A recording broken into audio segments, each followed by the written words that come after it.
Hi, everybody. It's Lynn Leatherwood, and this is our first Zoom meeting for our 20 minutes a day challenge for January. And I'm very, very pleased that everybody is here. Not everybody. We actually have almost 100 people participating in this challenge, which is amazing and slightly about 92 more than we expected. So we are hoping that all is going well. Are you having a good experience so far? If so, could you raise your hand? Yay! Okay. Terry Lee, we don't see you. We're only seeing a picture of you, so we can't see a raised hand. But I do. She did a heart. Oh, you did a heart. Oh, thank you, Terry Lee. Okay. All right. So anyway, and this is the first time we've ever done this. This is a class that I've taught for a long time, but we've always had it very, very small. I mean, the most, I think 15 was the biggest number we ever had. So anyway, but we're hopeful that all is going well with you all, and that you've made it through week 1. So congratulations. Yay. And believe me, if you watched my videos, or if you haven't, then please, if you want to, you can. They're intended to be inspirational. But I'm writing with you. I do this all the time, but I'm making a special effort to write. Sometimes I fudge a little and pull something that I've already written before, but I'm not doing that on this time. And it's a challenge.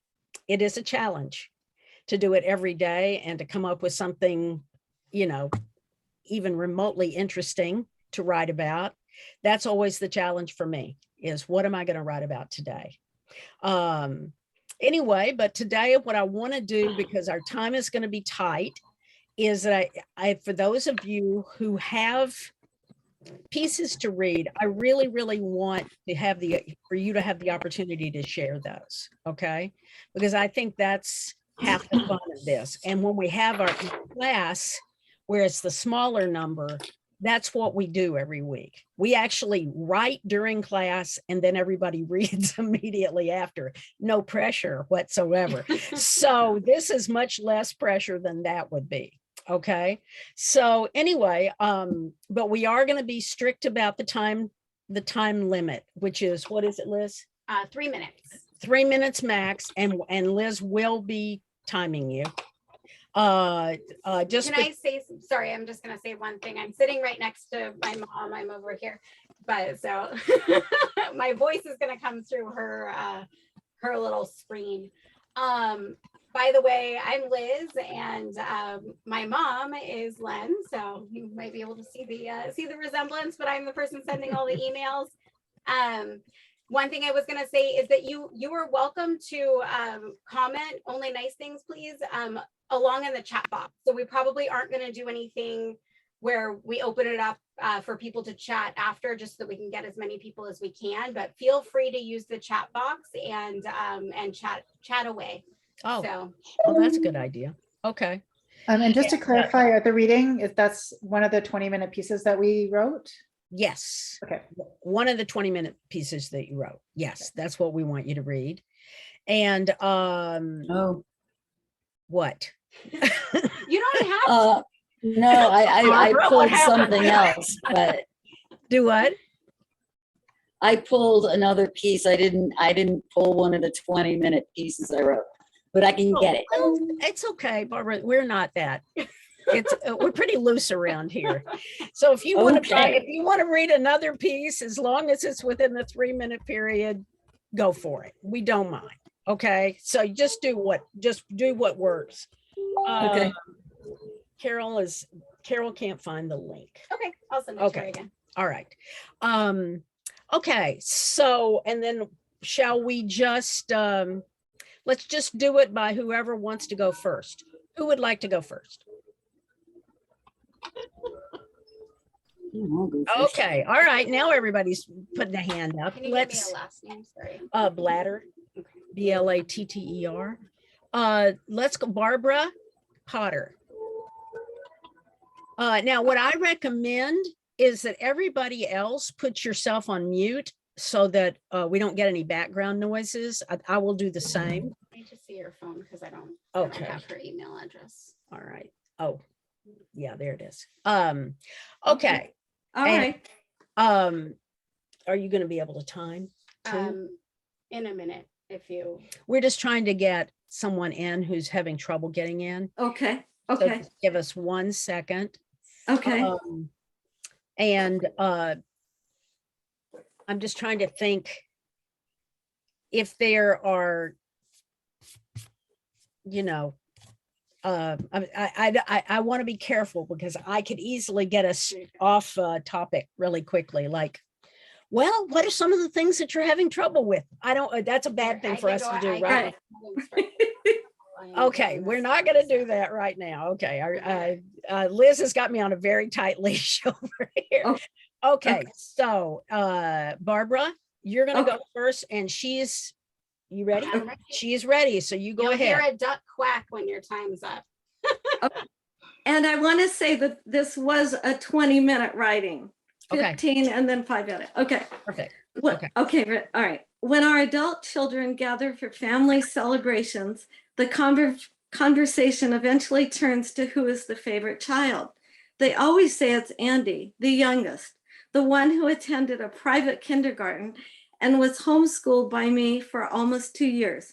The other 3 remind me that they were just sent off to public school. Now that I'm 73 and my husband's 75, they think it's a good idea that we spend our time going through our stuff.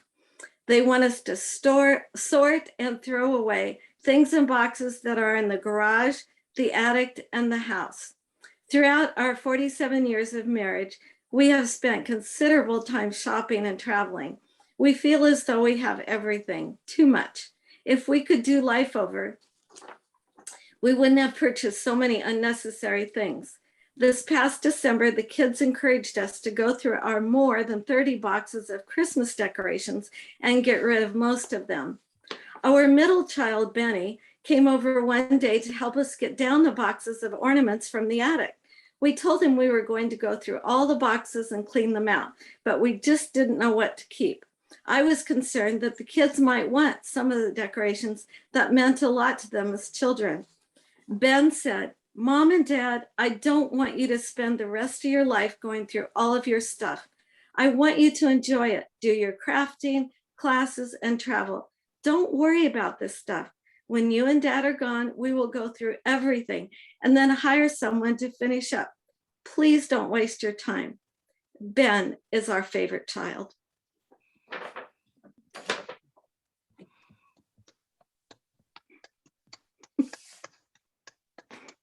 That was great. Thank you. He'd be my favorite too. Yes, mine too. If you saw how much stuff we have.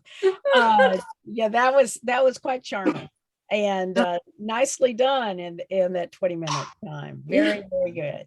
All right. Good job. And what a kind thing to say. There's Carol. Carol, we're Hi, I'm so sorry. I just couldn't find it. And my husband and I together couldn't find it, but we did. well, you're I was here trying to now. get it to her. Sorry to withhold anybody up. You're here. Liz says she's been trying to get it to you, but apparently Oh, I was moving that's slower than sweet. you. I appreciate it a lot. she was moving slower than you, she said. Okay, so Carol and anybody else that might have just come in, Cheryl, and Carolyn. Hi, Carolyn. Hi. Good to see you. Irene. Just to reiterate, anybody that wants to read, that's what we're going to do now. That's what we're doing. This is the fun part of doing this. And, but we are limiting your time. We are actually going to time you to 3 minutes. Okay. So just keep that in mind when you're reading. All right. Who else would like to go? Just raise your hand. Okay. Kathy, you can go next. And everybody else mute when Kathy's unmuting. Uh-oh, I have to find it. Hang on. Kathy, Kathy, you're not muted. You're No, not I'm muted. not. So stay unmuted. Right. Okay, I'm gonna All mute. right. You ready? Oh, Mhm. she muted Oh. herself. Here, Mom. Kathy, you muted yourself. Go back and unmute.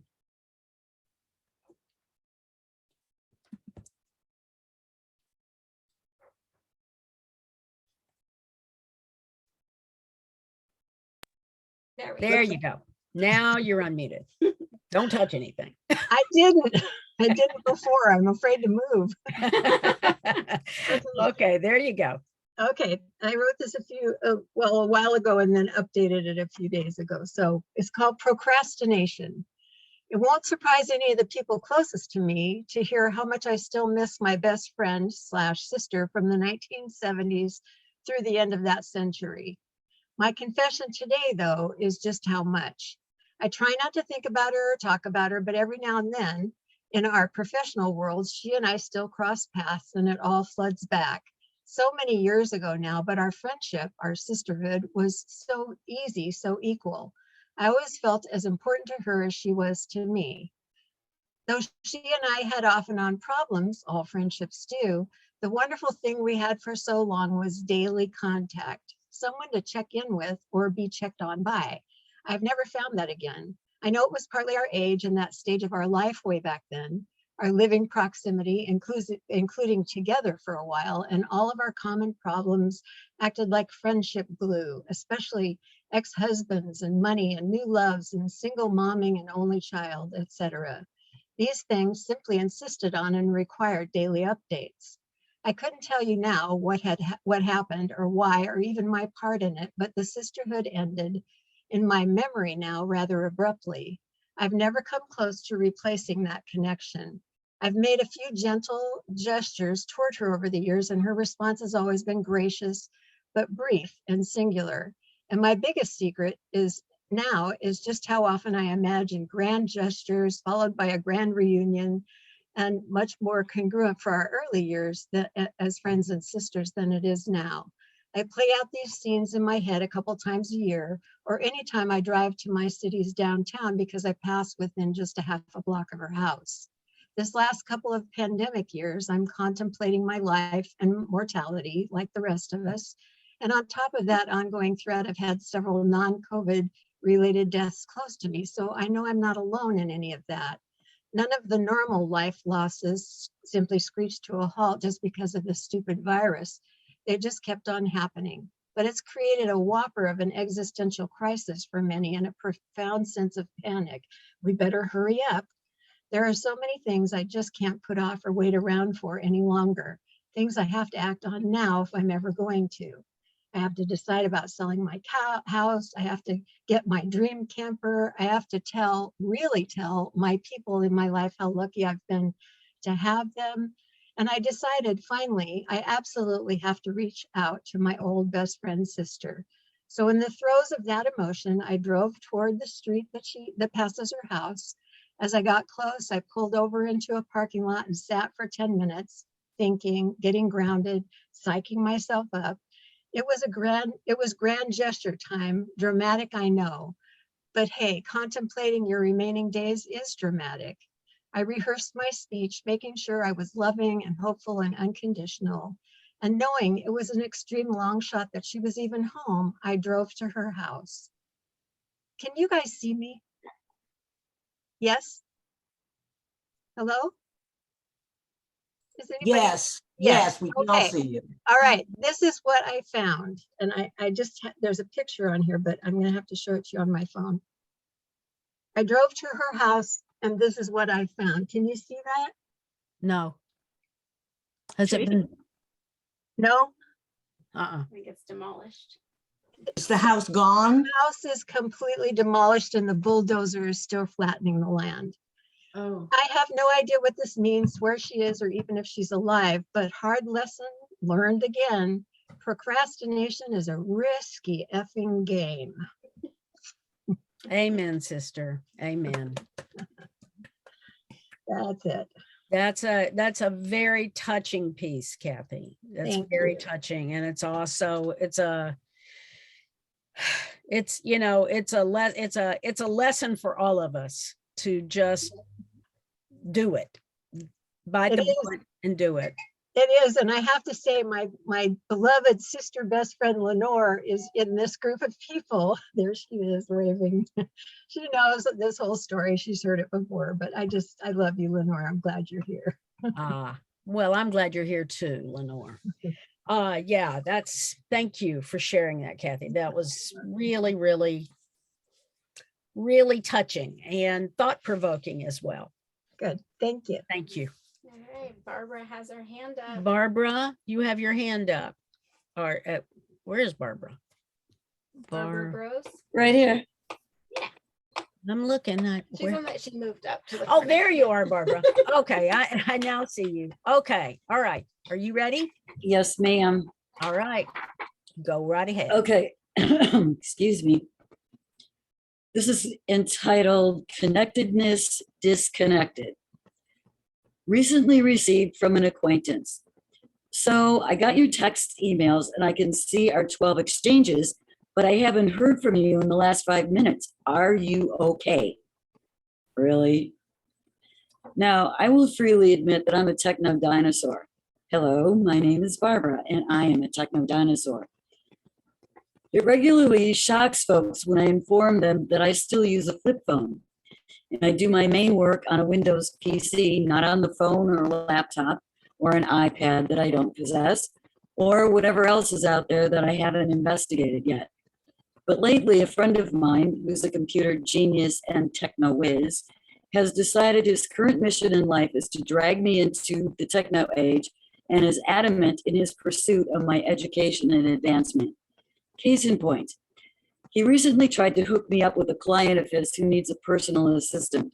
And in order to work with this lady, he supplied me with a MacBook and an iPhone with which I had to familiarize myself, as well as initiating me into the world of instant messaging. He informed me that this lady was very much into electronic communication, texts and instant messaging being her preferred methods, as she doesn't have time to make phone calls or check email. I'll spare you the tedious details of our first and last day working together, but suffice it to say that the constant interruption of texts, instant messages, and unintelligible conversations conducted over a span of 30 feet between the dining room and the second bedroom, one of which I was working in, blew my circuits. At the end of the day, we each decided that the situation was not a good fit for either of us. We blessed each other and wished each other well and parted ways. In search of the silver lining, I got in touch with myself and rediscovered and reaffirmed some things for myself. I prefer direct communication, if not in person, then through a phone call, when I can hear the volume, tone, and inflection of a human voice, as well as the silences between the words. I get more of a sense of the emotional content and import of a conversation. No amount of emojis or LOLs are going to truly convey the heart energy of your laughter or tears, or any emotion in between. It just doesn't translate in text on a page. 2, the back and forth of texts and emails is time consuming. A 3-minute conversation will usually address and resolve any business issue. 3, I am more of an immersion experience person. I don't dig the impersonal intervention and disconnect provided by and through electronic devices. Case in point, robo outgoing messages received from vendors or agencies, and the press 1 if your issue is, press 2 if it's, and none of my issues are listed. There's no option to connect with a humanoid with whom to conduct my business. And I see this in public also. People sitting across from a dinner table and holding a conversation with each other through texting on their phones instead of personally engaging and interacting with each other. Now, admittedly, I am of a generation that grew up in the age of in-person interaction and have done my best to engage with the one-step removed form of communication and interaction. But increasingly, I'm becoming more concerned. It is ironic to me to see now that we have the ability to reach each other through Facebook, Instagram, Twitter, FaceTime, Skype, Zoom, and a myriad of other methods, and proudly claim a social circle of 100 plus BFFs without truly knowing the people with whom we are communicating. and I'm continually watching people bump into each other because they're not truly present or in the moment, unaware of each other's presence until bodies collide, because their attention is devoted to the electronic device in their hands rather than what is occurring around them. It is my personal belief that this has led to the disintegration of our society nationally and globally. We've become one step removed and disconnected from each other and events, moving from a heart space into a head space. Communicating through electronic devices has created a buffer zone that allows us to be distant from one another while still believing that we are in touch and in the know. One of the things the pandemic has reinforced for me is the need to connect. We need to re-engage with one another on a heart-to-heart level to recognize and honor our own and each other's soul in order to be fully engaged in the human experience, to know and acknowledge that each and every one of us has the need to be seen, to be heard, and to be honored. Only in that way will we be able to heal individually and as a global community. Ah, well, that's just the ramblings of one techno dinosaur. But if you'd like to have a discussion about it, call me.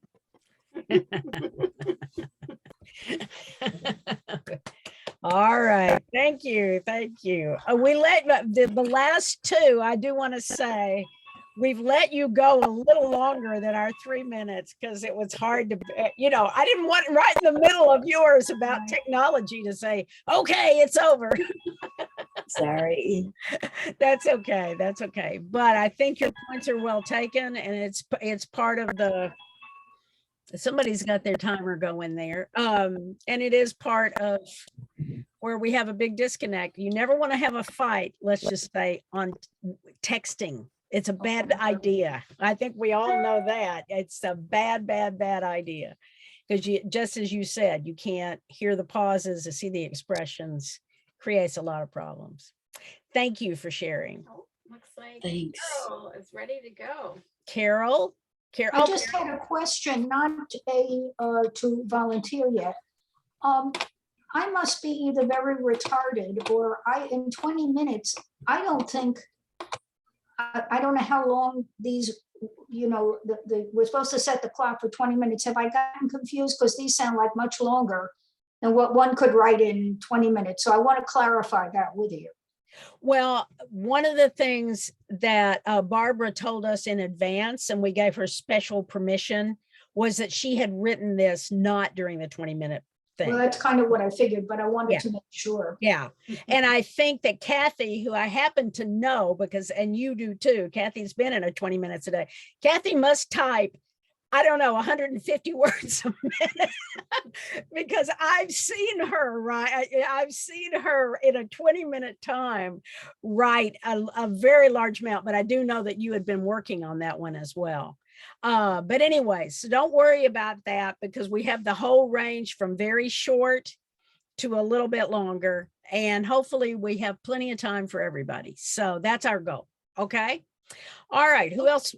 What? I see a hand. Who do we? Oh, there's a Miriam? hand. Was it Miriam Is it? Steinberg?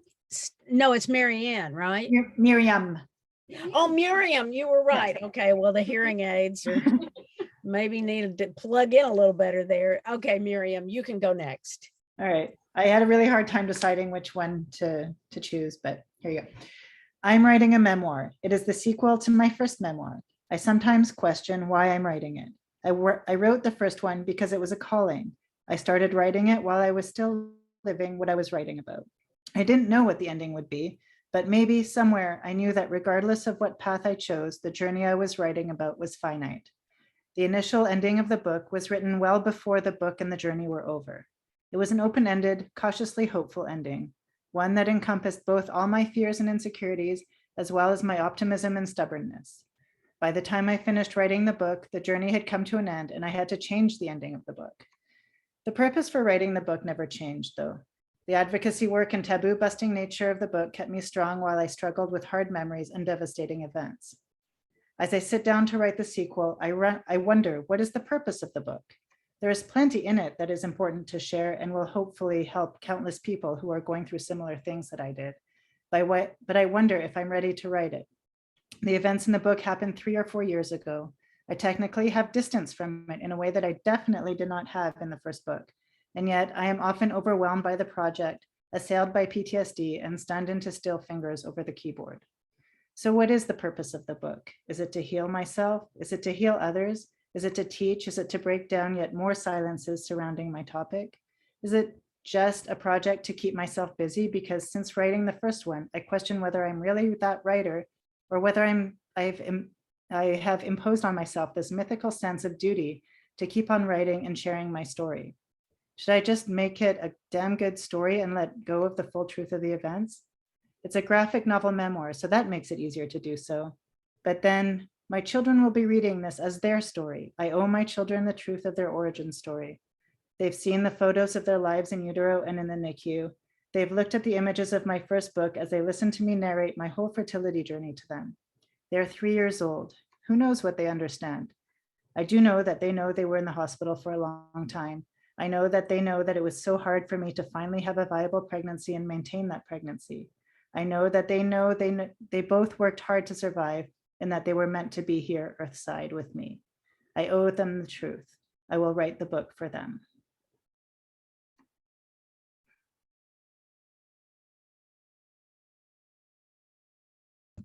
Very, very strong, Miriam. And I was just going to write this, but I'll say it instead. I think a lot of times I've written a memoir that I've switched to make it a novel, and I always go back and forth with that. But I didn't know why I was writing that book until I was almost done with the book. And then I had one scene in the book, and it was an exchange, and I went, oh my goodness, that's why I'm writing this book. So I would just tell you to follow your heart, just as you've already concluded you need to, and to tell the truth, and to just sit down every day and do your work. It's really, really, really beautifully written, and also I think speaks to a topic that many of us wrestle with constantly when you're writing. It's just, it is one of those that, why am I doing this? What difference does it really make? Have I taught myself into this mythical need to do it? The bottom line is, remember, your critic is trying to protect you. Yeah. So the main thing is to just say, I'm okay. I'll be all right doing it. Recognize it's just go do your work. Thank you. Nicely written. Thank you. Okay, who wants to go next? Okay, it's not Bruce. It's Jan. Jan. Jan Hogel. This is very short. It's 3 paragraphs. Okay. I'm writing my second memoir, and the title is 7 Years in Africa. It's written by my husband and I from our different perspectives of living and working in West and East Africa. And I was trying to think how to start it. So I wrote these 3 paragraphs, and this might be the beginning of what the memoir, of which I've probably written about half of it already. So this is how it starts. Tef Rosa, exclaimed our daughter Megan, her 2.5-year-old voice rising to an anguished crescendo. 6 weeks after our return to America, perhaps Megan had a feeling that it was time to return home to Kenya and her nanny, Tef Rosa, who she'd known since birth. Tef Rosa was the 3rd adult in our family life for our 3 years in Kenya, from early 1988 until early 1991. Our family of 4 was really a family of 5, since Tef Rosa was present 5 days a week, every week. She was the person who brought newborn Megan out to meet Andy at Nairobi Hospital. We had read that someone other than mom should present the second child to the first child. So the morning after Megan was born, Bruce, Andy, and Tef Rosa came over to the hospital. I came out to greet Andy and Bruce while Tef Rosa went back to my room to retrieve Megan. After a few minutes, she came out holding Megan so Andy could meet his new sister. He patted her head and said, "Nice baby." We had tried to explain to Andy and Megan that we were leaving Nairobi and returning to live in America. Probably they weren't quite clear about the upcoming upheaval. We held a huge sale of household items because we didn't know how much we'd be able to send back to the States. Peace Corps staff had a much smaller shipping allowance than did employees of the embassy or USAID. The movers came to pack everything up, and we headed off to the airport with half a dozen duffels, carry-ons, and backpacks, plus the children riding on Bruce's back, and plus Megan actually riding on Bruce's back in her kitty backpack. Saying goodbye to Taft Rosa was painful. During the Gulf War, we traveled directly to America without stopping in Europe, flying through nearly empty airports and landing in Miami. That's it. Well, I'm all in.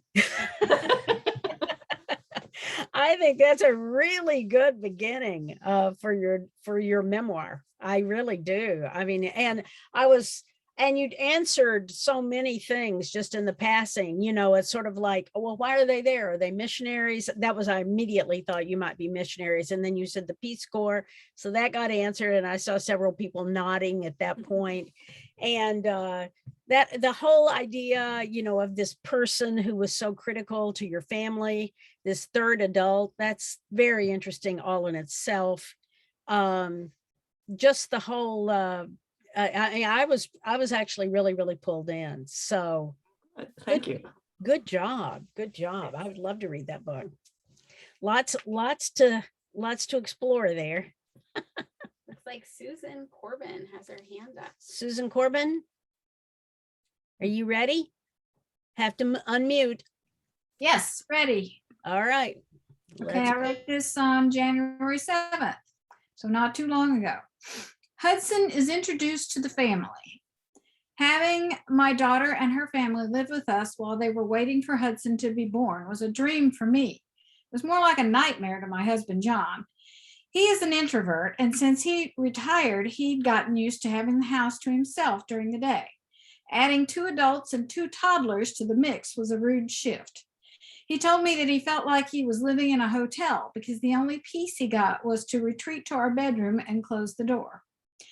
I, on the other hand, went to work, and when I got home, I had my daughter and son-in-law to talk to. I loved it.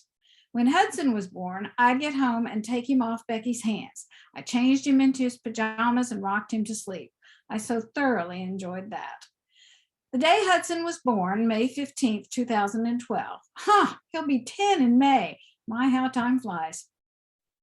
I went to work as usual. His due date was May 19, and it was Becky's first pregnancy, so we didn't expect him to arrive so soon. However, around noon, John called me and suggested that I might want to come home, as he thought today was the day that Hudson was coming. I left work with all my coworkers sending good wishes for a safe and speedy delivery. And speedy it was. Becky labored at home for another hour or 2. Kevin, John, and I kept encouraging her to go to the hospital now. I kept reminding her that my labors had been quick and short, and she didn't want to leave for too long. No one really wants to deliver in the car on the side of the road. Finally, she agreed. I suggested to John that he drive to the hospital because I was concerned that she was so far along that Kevin would be driving distracted. I stayed home with Micah and Sam as they were napping. John dropped them off at the emergency room entrance, and while he was driving home, Kevin called me to suggest that if I was interested in seeing this baby being born, I should come now. I didn't feel like I could. The boys were still asleep. Even if I'd woken them up, I didn't think I'd be able to get to the hospital in time. Besides, we'd all be distracted by the boys, and no one wanted that. By the time John got home, Hudson had been born. When the boys woke up, we leisurely got them ready, and we drove back to the hospital in their car with the car seats to see Becky and our new grandson. We may have taken 2 cars, so Kevin would have something to come home in when he was ready to come home. I don't really remember. The visit was short. Micah and Sam were still toddlers and had to be distracted from all the new things they saw in the hospital room. Becky was doing well, as was Hudson. She came home with him a day or so later, whatever the hospital stay is in those days. They had planned to go back to China not long after Hudson was born. However, Sam had some neurological issues that had to be addressed, and the IMB, that's the company they worked for, did not want them to go back until his seizures were fully under control. And that's the end of that. perfect timing. Wow. Well, I heard her quacking. Oh, you stopped. I see. Well, you could have finished if you. I didn't realize the mute was on. Yeah, I had it just unmuted because I was anticipating that you were going to end in just a second. So That's okay. Hudson was fine. He came home. They went back to China, and it was sad. Oh, I bet. Oh, well, I have to tell you, there's nothing like a birthing story. I'm all in birthing stories. So that was fun. And also, I can imagine how much fun that was for you to come home from work every day and have some little guys that you got. My baby. Your baby. Oh, my goodness. Yeah. Anyway, no, we were all on the edge of our seats over here. I was looking at everybody's faces. We all needed to know that everything went. What a quick delivery. Oh, yeah. Oh, she spent way too long at home. She kept telling me, yeah, I can make it through this one. Everybody was stressed by the time she left, I could tell. Totally. Good job. Thank you. Okay, who else would like to read? All right, let's see. Rebecca Manugian. Yeah, that's very good. Manugian. Oh, yay. Okay. This Go is ahead, super Rebecca. This is very short. I'm working on my memoir and it's really might be used in it. I don't know, but Okay. This morning I think I should write about the 3 inches of snow we received overnight. There is a beautiful winter wonderland scene out every window. Yet I am drawn to the birds. It is like a bird convention in our yard. I thought they would be hitting the feeders, but they seem more drawn to each other, the bushes and the bare branches of the lilac bush. They are hopping around in the snow and leaving the evidence of their presence with tiny bird prints all matted down like a abstract pattern on white paper.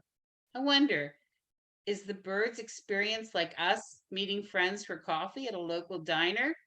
Had they set this up like we do? With first Monday of the month, I'll see you at Jake's Diner text.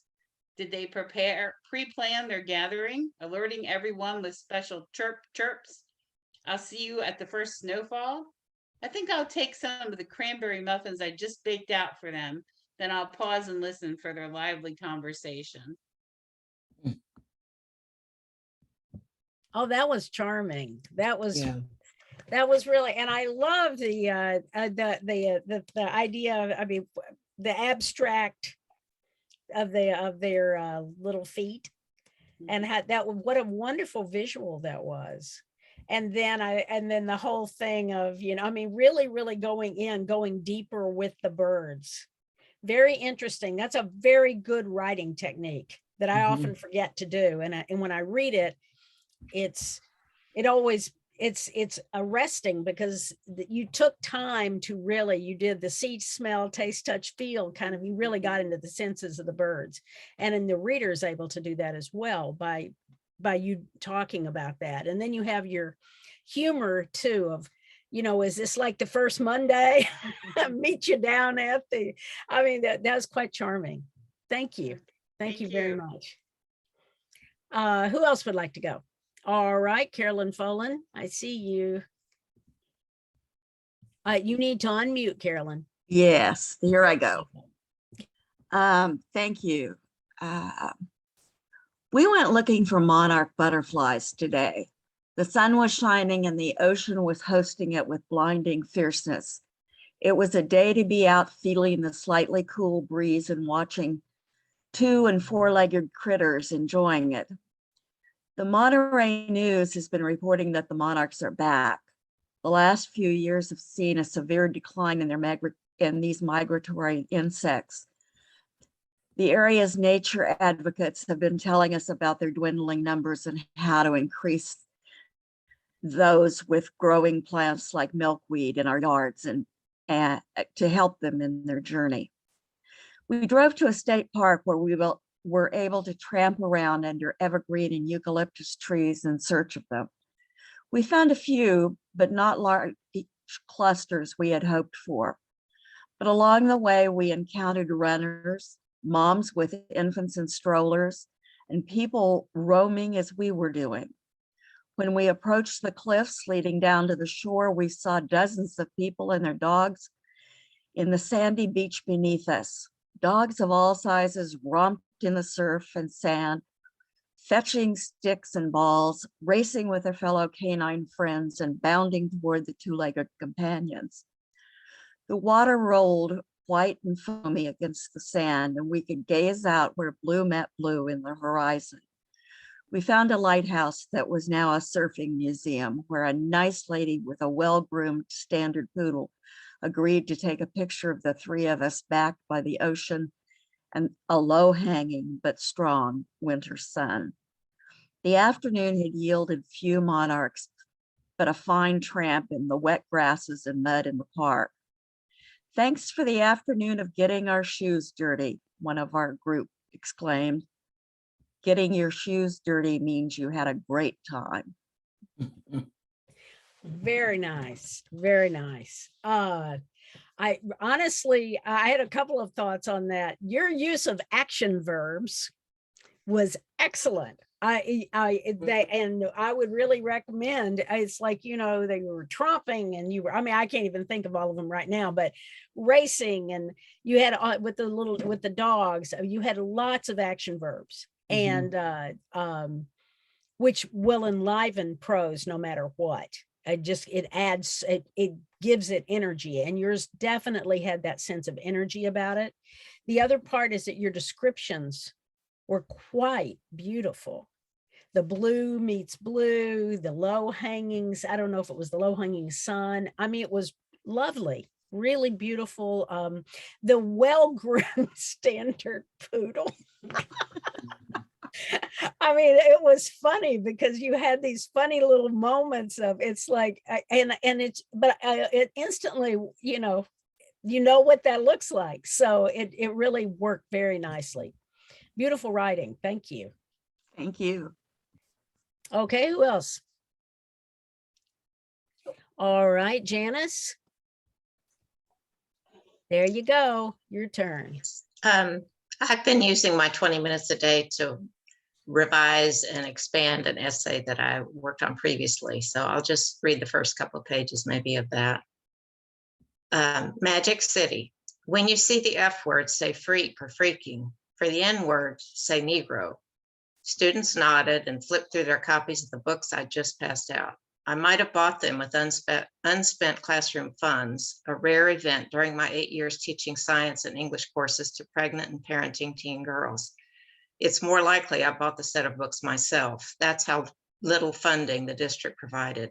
Use shoot for SH blank blank. You get the picture. More nods. At least a couple of students were still pregnant, bloated bellies pressed up against their desks while they rocked back and forth or bounced up and down on large exercise balls. I purchased the balance balls with grant money to help relieve back and hip pain for girls struggling with the excess weight of late pregnancy. I'd hoped it would provide a crutch for kinesthetic learners. I'd been one myself. The period just before lunch seemed the longest of the day. Pregnant students were starving and grumpy. The parenting girls were eager to pick up their children from childcare at the other end of the building so they could share lunch in the cafeteria. We encouraged breastfeeding, so some had swollen, throbbing breasts. I was ready to sit down for a few minutes. Invariably, in the middle of learning segments, we were interrupted by someone next door complaining about being too hot or too cold. The girls and I took turns increasing and decreasing the temperature on the thermostat that controlled both classrooms. A campus made up entirely of women between their teens and their 60s sometimes spawned discord. Add in the 20 or so babies and toddlers and their caregivers, and chaos sometimes reigned. Remaining flexible was the only way we stayed sane. It was January of 2012, and I'd assigned the book Magic City by Jewel Parker Rhodes to my junior English class. I wanted to explain how hard I'd had to lobby our principal to teach this book, a text I considered much more relevant than what the district required, but I didn't. At issue was the obscene language, more than the obscene events described in the book, which was ironic. My students were well versed in obscenities of language. These directions regarding the avoidance of certain words were necessary if we read passages aloud in class, as I planned to. My principal stipulated the rules and I was compelled to oblige. I knew she wasn't pleased with my insistence that this text was appropriate for 16 and 17-year-olds. She hadn't been inclined to allow teaching the book at all. The Great Gatsby is part of the district's curriculum, she said, eyeing me over her computer screen. We were in her office one afternoon once the halls had emptied just after our winter break, when I knew she'd be less distracted. It's one of the classics, she said. We all had to read it. I know, I said, but I hate it. A story about a bunch of privileged, rich white folks who get away with murder. These girls won't learn anything from it. Just because we were all forced to read it didn't seem reason enough to perpetuate the torture.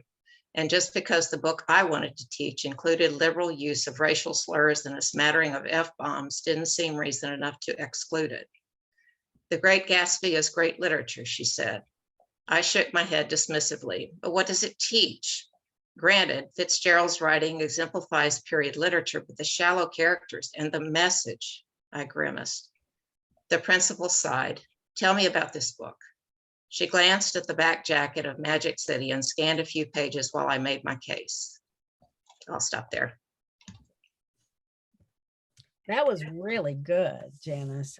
We were all just listening. Just with rapt attention.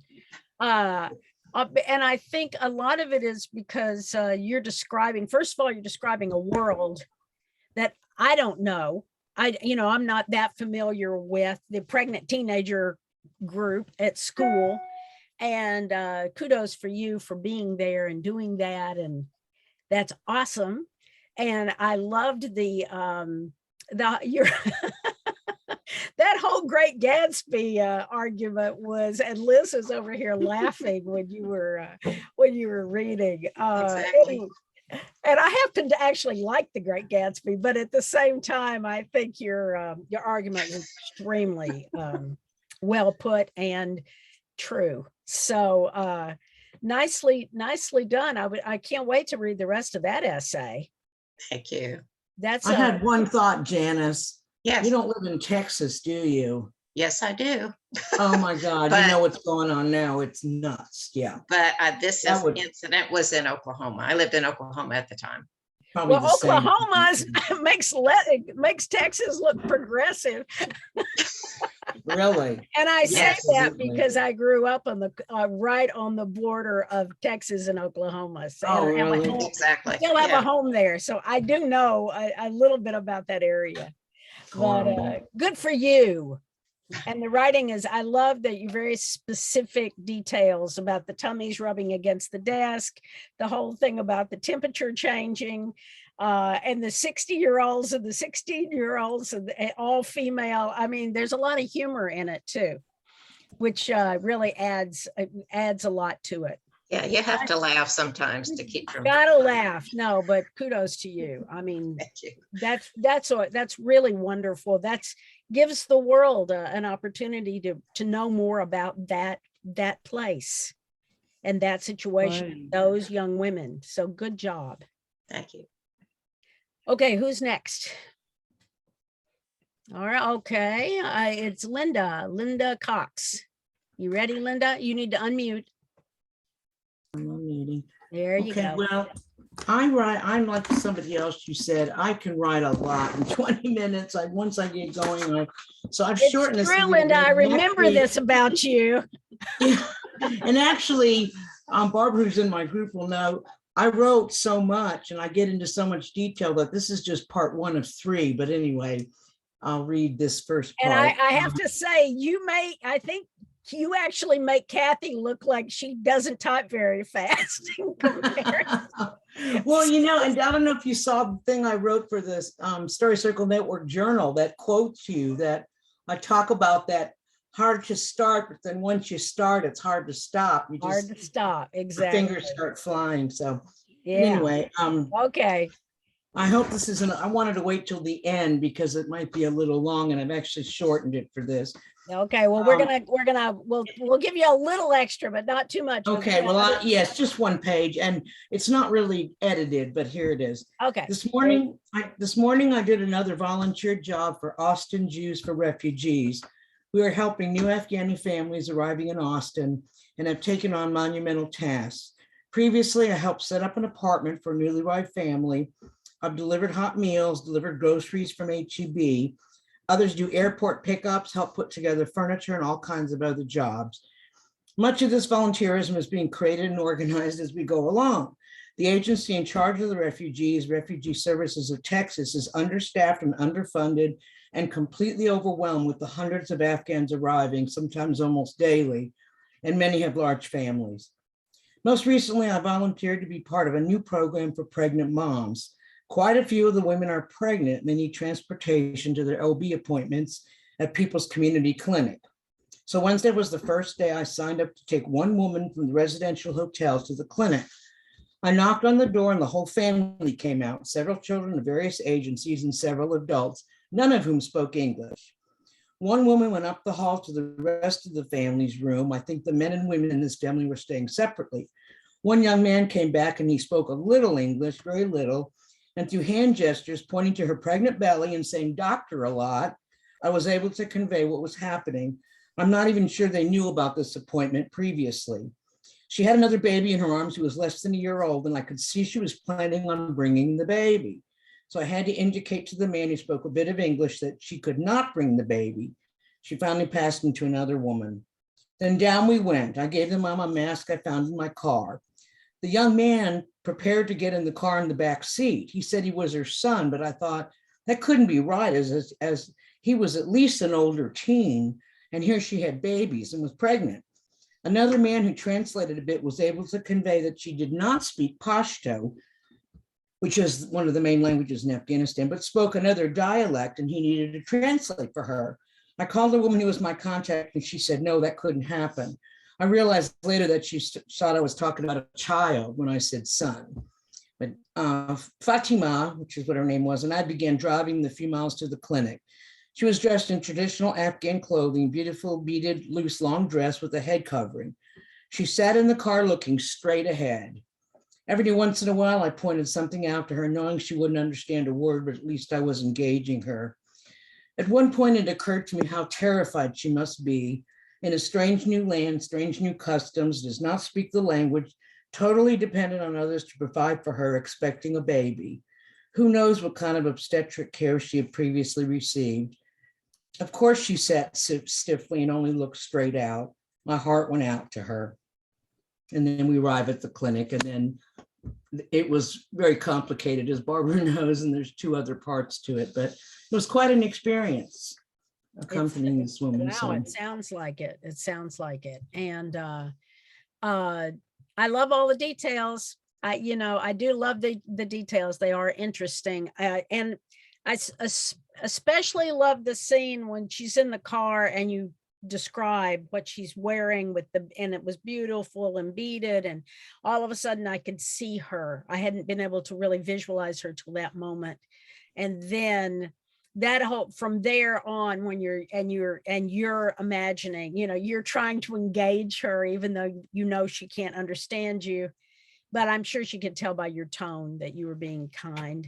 And that was all very strong. And then imagining how she must feel in that situation, that really grabbed me. Very strong, Linda. Good job. Thanks. Okay, who else would like to go? All right, Carol, go ahead and unmute.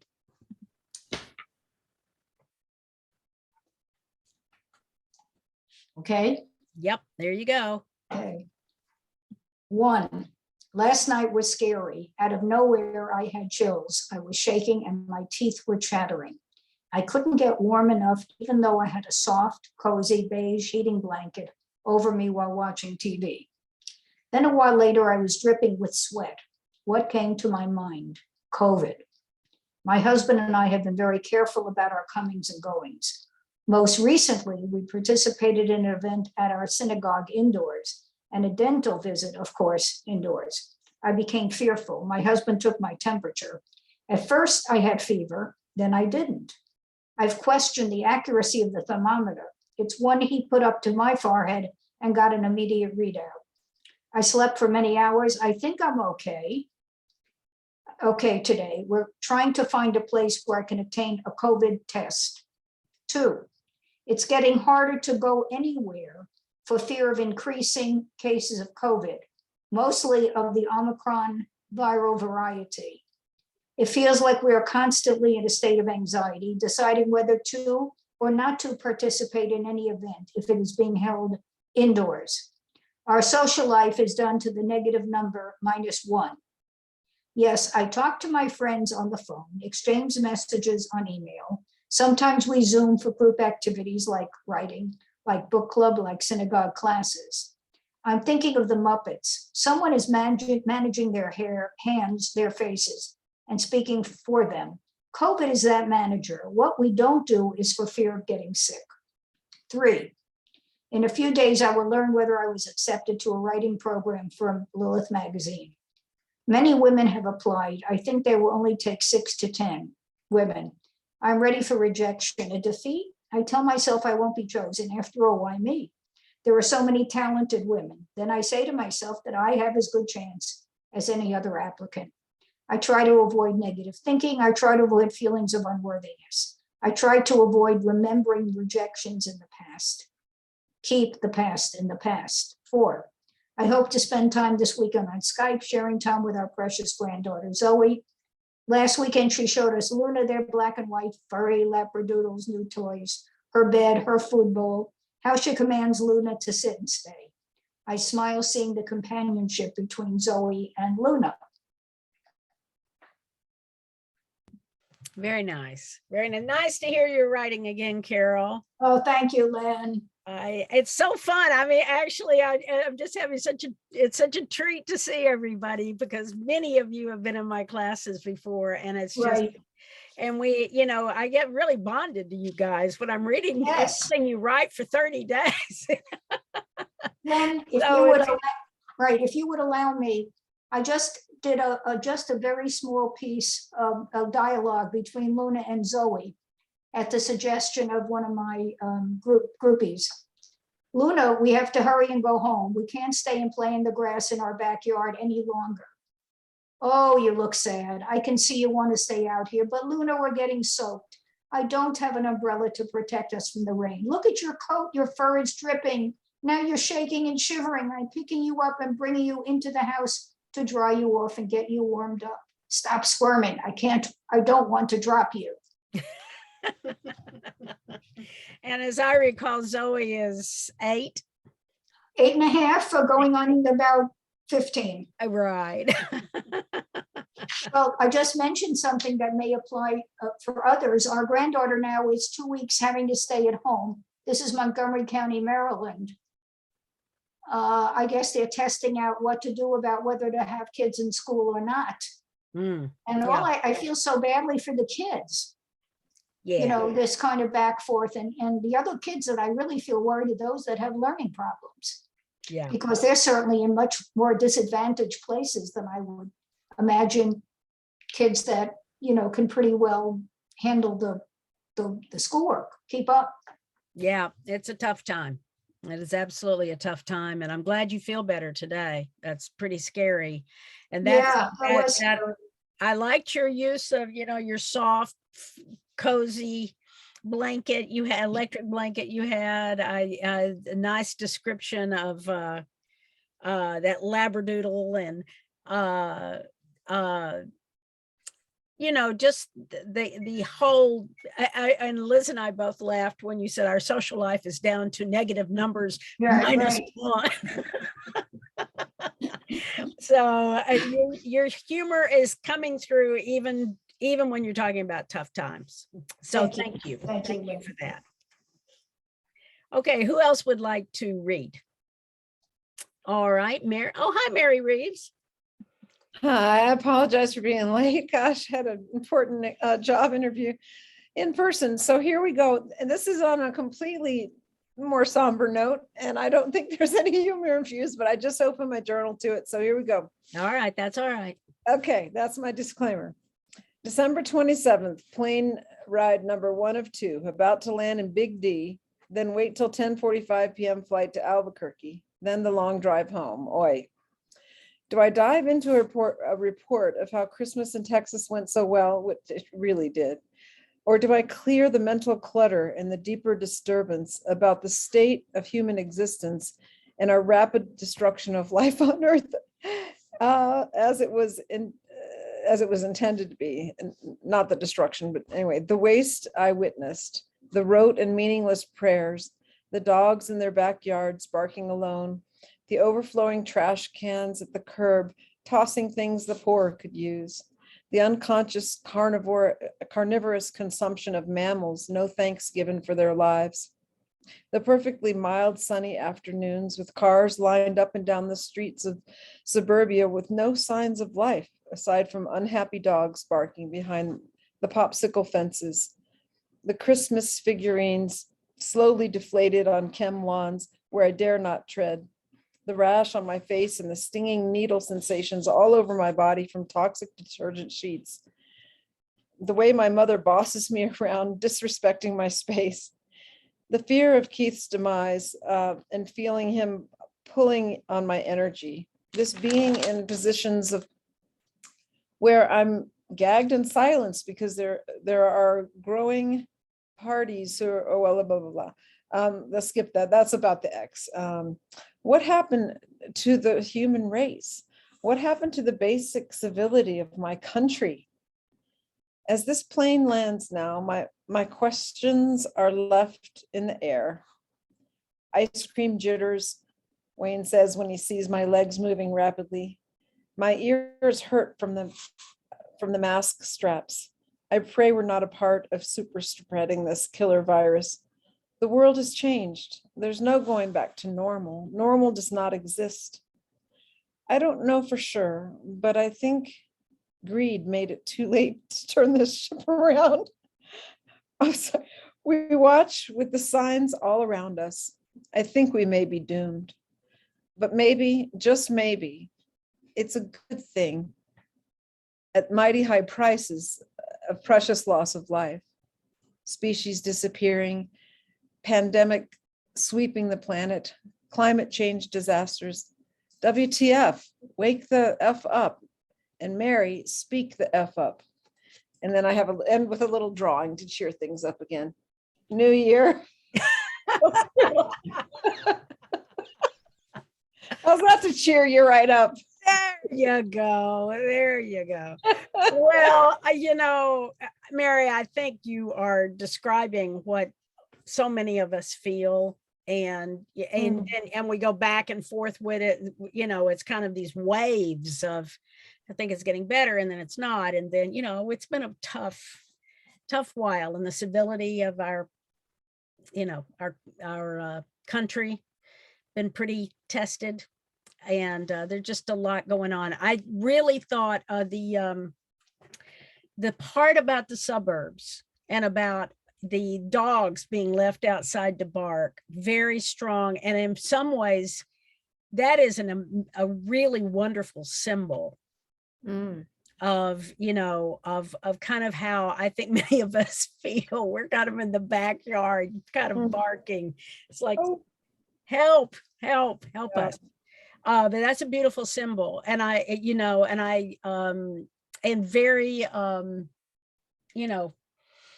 I doubt if that was intentional, but it really worked as it was intentional in terms of your description, but it really works as a symbol of your whole piece. Yeah, well, thank you. I'll circle that and maybe write more on that. Yeah. Thank you. No, that's really strong. And the whole thing about just the waste of what we do, and it's, and everybody in their own little houses, and it's all part of, and I mean, some of that is COVID, but part of it is just kind of pulling in on ourselves. So that's a strong social commentary. And I appreciate that you wrote it. And and it is funny how it is, like you write all that and then you write Happy New Year, color it in. My inner right. child needed some love after that. We're gonna get back to the childlike part of ourselves. Exactly. And that's how we make it through. That's how we make it through. Yeah. So Well, thank you. anyway. Thank y'all for listening. Nice job. Thank you. Okay, who else would like to read? Okay, Lisa, go ahead and unmute. Hi, Len. Hi, Lisa. Good to see you. Good to see you. For those of you that have taken a class with Len, she knows flash fiction like no one I've ever met. And she taught me a lot, and I hope to be in a class with her again. So my piece is short because I'm trying to do it tight. And here we go. The title is, I gave a homeless man some Cheerios. The little humor.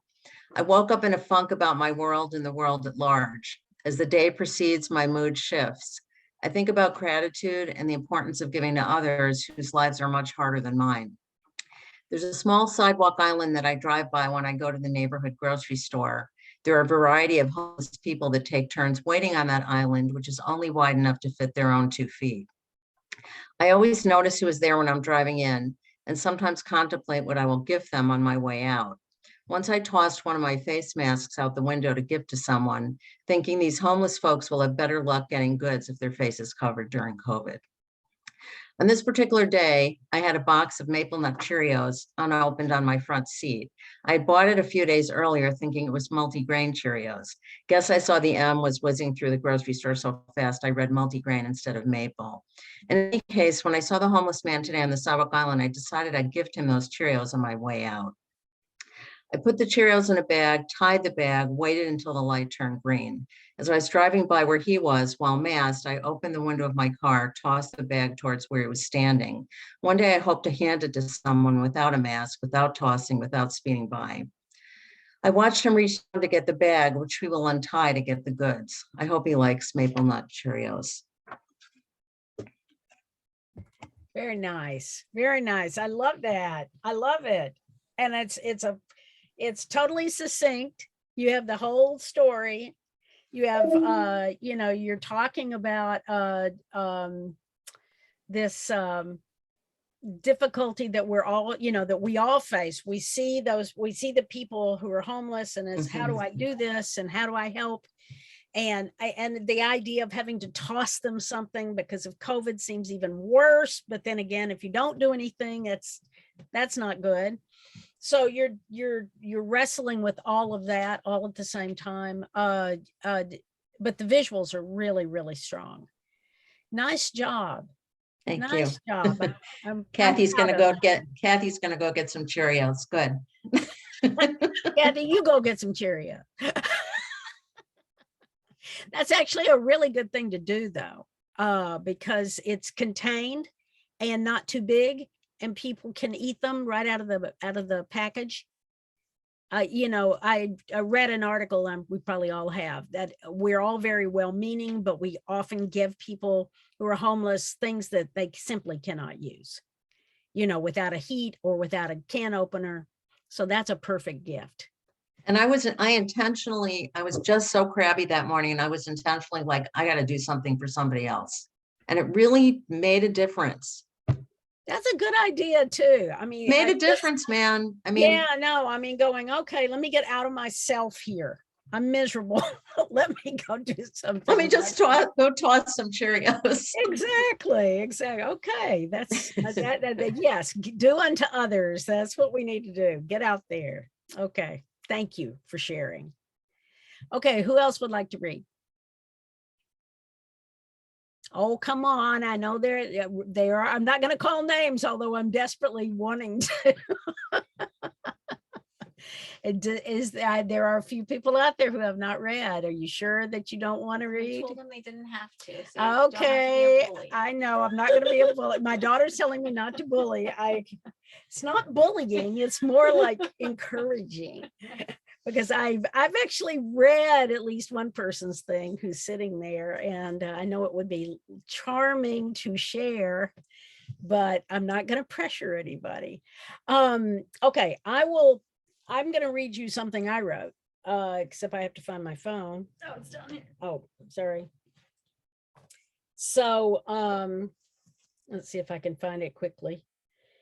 Let me see. Okay, here we are. This was, and I want to say I wrote this, I had no clue what I was going to write, And it's hard. You know, you're sitting there and you're trying to figure out what to write. Now, the reason that I wrote this, and this reminds me of something else. I think one of our themes that might be coming up for True Words, which is in the journal, and it's due on January 15th. So you do have time to think about this, is on, I think it's either Daring to Dream, or you can look it up, but it's about dreams. Okay. So I thought, I was like, I can't think of anything to write. One of the things I want you to do is to consider when you're writing, okay, where could I send this? Okay. You want to look at what the True Words for Story Circle Network, what those themes are. This is one of them. That's why I wrote it. Also, One Woman's Day blog is always looking for material. They would love it. So you go on to, and under publications, the Story Circle, storycirclenetwork.org, and you can see what their guidelines are. This is an opportunity for you to get your writing out there. This writing is beautiful. Give yourself the opportunity to do this. Okay. So, and then there are other places you can submit to, but I mean, just to make it easy, think about the Story Circle places, because they're always in need of writing. And I don't know what the second one is, but Daring to Dream is January 15th, and there'll be another one right after that. Okay, here's mine. Included in one of the upcoming emails, kind of the list of things that are coming up, just in case you have something. Okay, did you guys hear that? Okay, no, you did not, Mary. Liz is sitting next to me, and she can't turn on her audio, or we'll have a reverb. She said she'll send it out to you in the next mailing, so you'll know. Okay. Okay. Musings on the Value of Dreams. Now, this is what you call, I mean, I had no idea. I'm not saying this is great writing. I'm just saying my process was, I didn't know what I was going to write. So I ended up getting pencil and paper, and I'm just like, okay, I'm going to try to write something. Okay. Do you want me to time you? Yes, please time me. I have always been a big believer in dreams. Not the ones you have at night, though I appreciate the importance of those, but rather the ones you conjure up to get closer to your perceived ideal life. Now, I use the word perceived intentionally because we all know that what we imagine might be an ideal life may in fact turn out to be one that is based on false assumptions. For example, I've always dreamed of living in a house right by the ocean. But when dreaming of that house on that gorgeous piece of coastline, I didn't know to factor in a few realities of living near a salty body of water. For instance, things rust much faster there, and rooms that must have been that have been closed up can become musty quite quickly because of the excess moisture in the air. And a place right on the ocean can get quite chilly in winter when winds blow across that vast expanse of water. A bone-chilling cold, in fact, that requires a warm fire and extra blankets to stay warm. So reality sometimes gets in the way of a dream and turns what one might have assumed would be a paradise into something that is a bit closer to a place to be endured, unless, of course, the view of the waves and jumping dolphins cancel out the inconvenience of extra rust, must, and cold. On the other hand, sometimes one actually underestimates how happy one might be living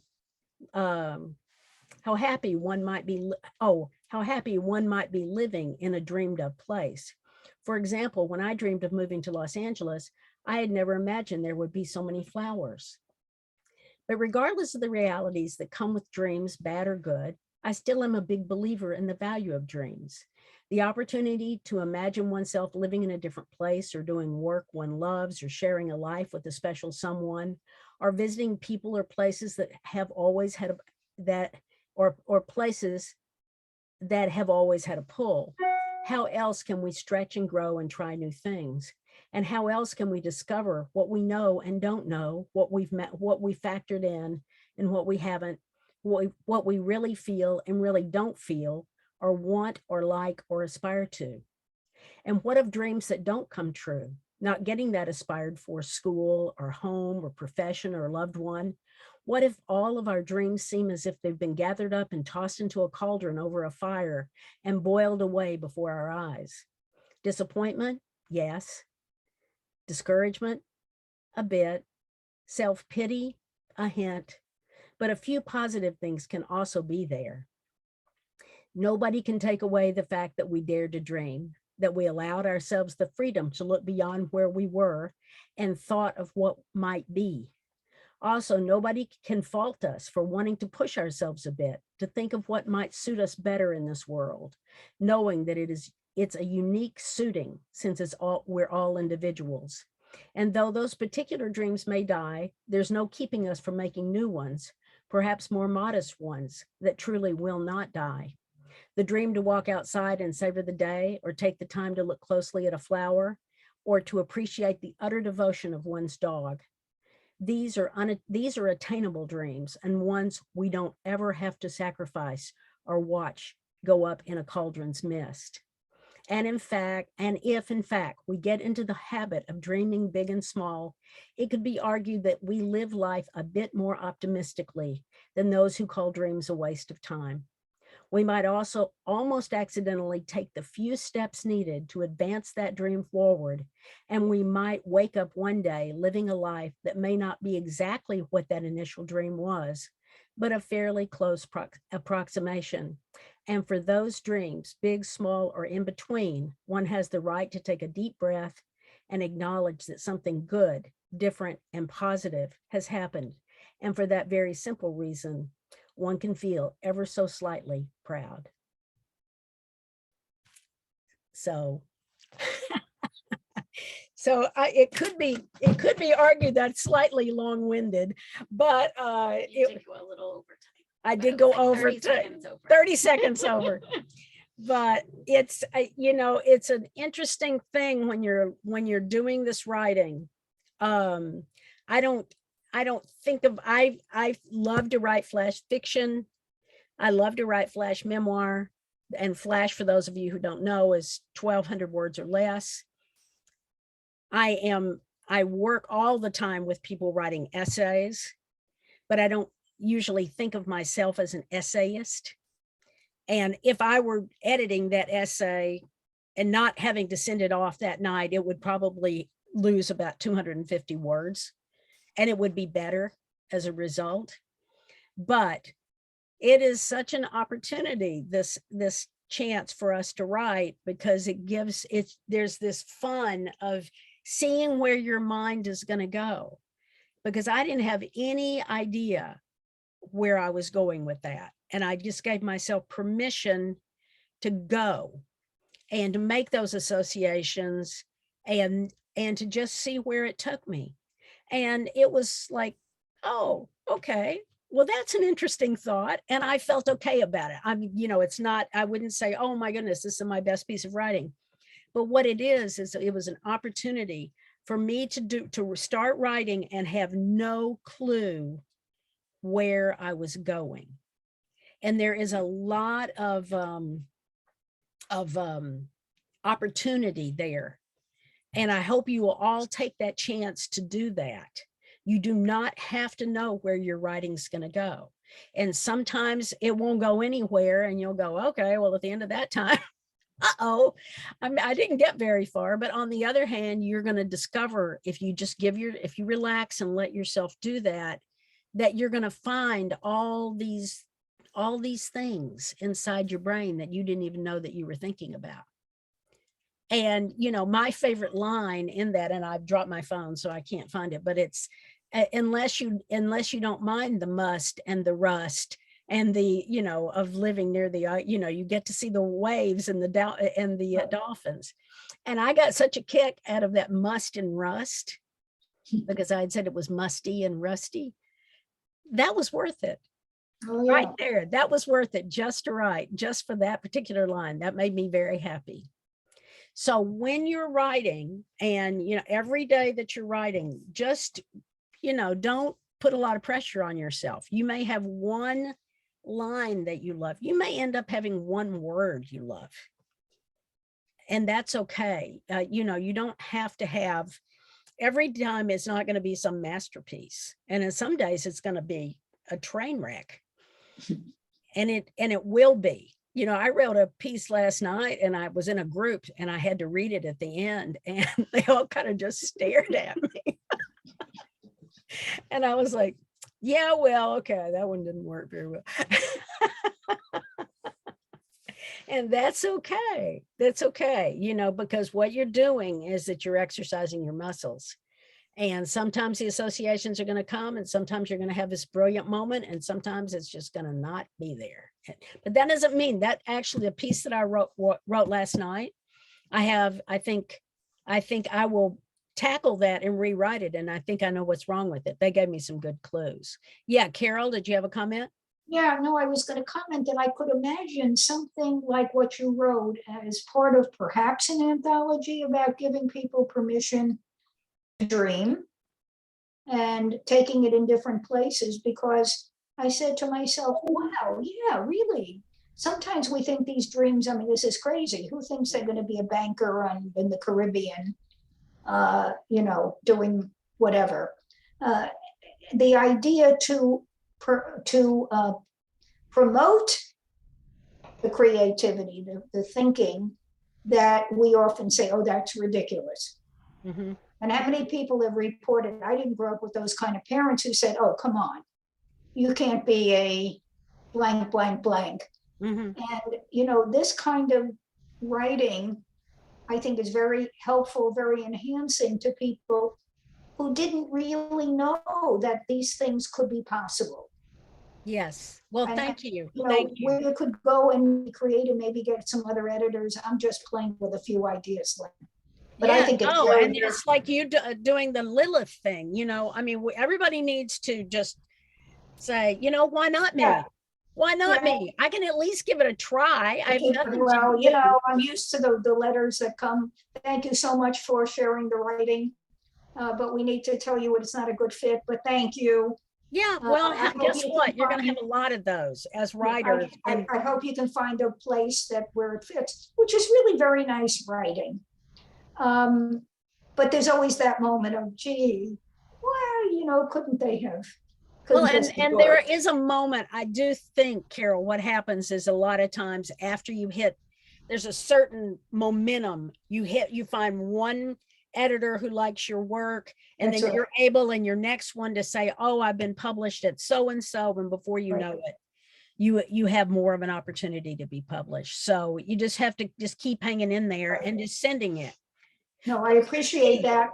I also don't know if people know that the newest anthology is out and can be purchased for about $10 on Amazon.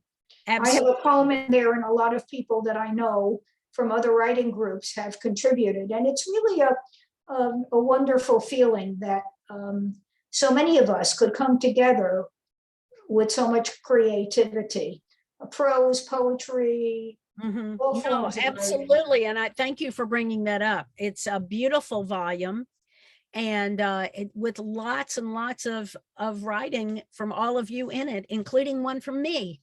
So, and I always feel quite thrilled to be accepted for the anthology. These are, you know, this is vetted stuff. All of this is vetted. Don't think you just send yours in and they go, oh yeah, okay, well, we don't have anybody else, we'll take her.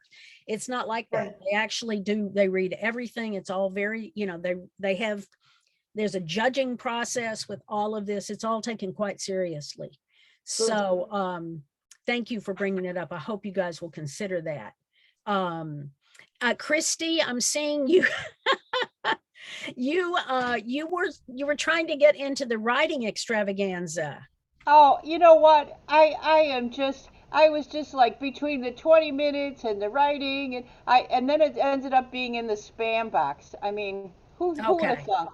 So, All but right. I'm glad you're not in spam anymore, and I'm glad I found you guys. Well, we're happy that you're here. I'm sorry you got here late, but anyway, we will hopefully next time hear from you. Okay. All right, we are at 4:30, and I want to thank everybody for participating and being here. We really appreciate it. We're so thrilled that you're involved in our 20 minutes a day January challenge. We're just thrilled to bits about it. And well, I want to thank Miss Miss Elizabeth Beatty, who has been at the forefront of organizing this whole thing. She takes care of all of the details, and it's without Elizabeth doing this, this would not be happening. Let's just say that. So anyway, so thank you, Liz. Appreciate that. Okay, you all. So you're going to go back to your writing. You're going to write every day, and you're going to bring new things for us to hear. I don't know when we're meeting next. We haven't picked the date yet. It'll probably be in 2 weeks. Probably in 2 weeks. But Yeah. we'll email that out in our next email. Okay. And a copy of this recording. So if you want to listen back to your own things, or if you missed anything, you're welcome to listen to it then. Yeah. All right, everybody. Happy writing. Keep it up. And we'll talk to you soon. Thank you. Here. And Thanks so much. Bye, everybody. Happy writing. Thank you.